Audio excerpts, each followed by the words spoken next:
श्री चंद्रशेखर। माननीय सभापति महोदया जी, मैं सर्वप्रथम तो आपका धन्यवाद करता हूं कि आपने मुझे रेलवे संशोधन विधेयक 2024 पे अपनी बात रखने का मौका दिया। रेलवे संशोधन विधेयक 2024 पर मैं अपनी गहरी चिंता व्यक्त करता हूं।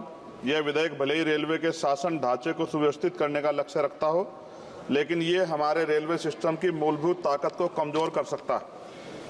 केंद्र सरकार की बढ़ती भूमिका भले ही अच्छे इरादों से प्रेरित हो, लेकिन इससे नौकरशाही में देरी हो सकती है और समय पर निर्णय लेने की क्षमता कम हो सकती है। हमें अपने रेलवे सिस्टम की चपलता और लचीलेपन को खोने का जोखिम उठा रहे हैं। रेलवे बोर्ड में सदस्यों की नियुक्ति में मंत्री जी से पूछना चाहता हूं कि क्या SC, ST, OBC और महिलाओं को इस बोर्ड में जगह मिलेगी? रेलवे बोर्ड सदस्यों की नियुक्ति शासन का एक महत्वपूर्ण पहलू है।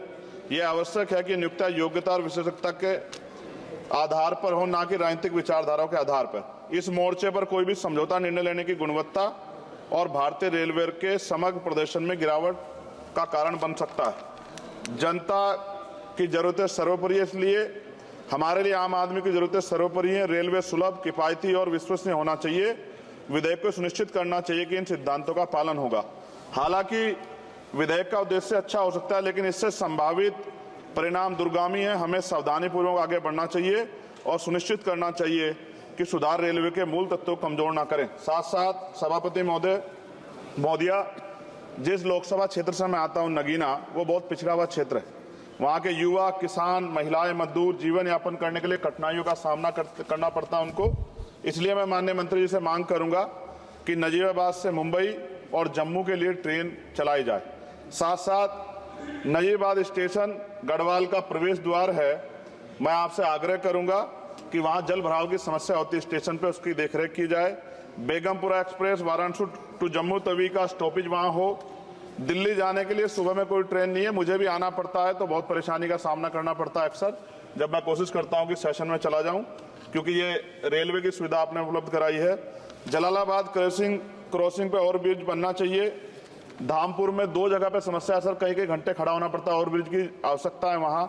नगीना में ओवर ब्रिज की जो कोतवाली वाला क्षेत्र है उसमें, सेहोरा में ओवर ब्रिज की दिक्कत है, किरतपुर में है।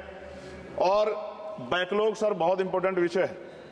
रेलवे का बैकलॉग जल्दी जल्दी भरना चाहिए। जनरल कोच बढ़ाए जाने चाहिए, क्योंकि बहुत बड़ी आबादी रेलवे में सफर करती है।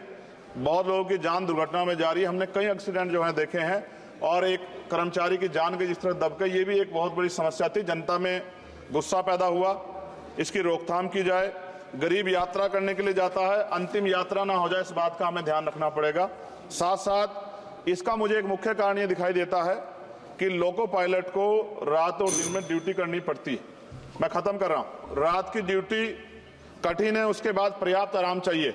इस संबंध में HPC का सुझाव भी था कि लोको पायलट के लिए 2 रात्रि बाद ड्यूटी का आदेश हो, तो ये इस पे अमल नहीं किया गया, जिसके कारण उनकी आंख लग जाती है और कई बार दुर्घटना होती है। हजारों लोगों की जिंदगी से खिलवाड़ नहीं होना चाहिए। कोरोना काल में बंद गई ट्रेन पुनः चालू की जाए, और SC, ST, OBC के बच्चों को जो पहले पास मिलते थे, जब कई कंपटीशन की तैयारी के लिए वो पेपर देने जाते थे, मिलते तो बंद कर दिए। सरकार कहती है हम दलित पिछड़ों के हितैषी हैं, लेकिन जब सरकार उनके बच्चों के आगे तरक्की के रास्ते बंद कर दी तो कैसे चलेगा? और जिस तरह लगातार निजीकरण हो रहा है, इस निजीकरण से सरकारी नौकरी खत्म हो जाएगी रेलवे में, तो ये दलित पिछड़ों के बच्चे कहाँ जाके बैठे, कौन सी कुर्सी बैठे? आज भी देश में सामाजिक गैर बराबरी है। तो मैं इसलिए मंत्री से मांग करता हूँ कि आपने नजीबाबाद में वंदे भारत का स्टॉपेज दिया, इसके लिए मैं आपका धन्यवाद करता हूँ। लेकिन ये भी, इसके अलावा हमने कई मांग उठाई थी, लेकिन उन पर कोई कार्रवाई नहीं हुई। तो मंत्री जी, पार्टी से अलग हटके आप सोचें कि उस क्षेत्र का भी तरक्की होनी चाहिए, ये भी आपके अधिकार क्षेत्र का मामला है। मैं दोबारा सभापति महोदय को धन्यवाद देता हूं और माननीय मंत्री से आग्रह करता हूं कि हमारी मांगों पर ध्यान दें और उस क्षेत्र में अवसर पैदा हो, इसका ख्याल रखें। बहुत बहुत धन्यवाद।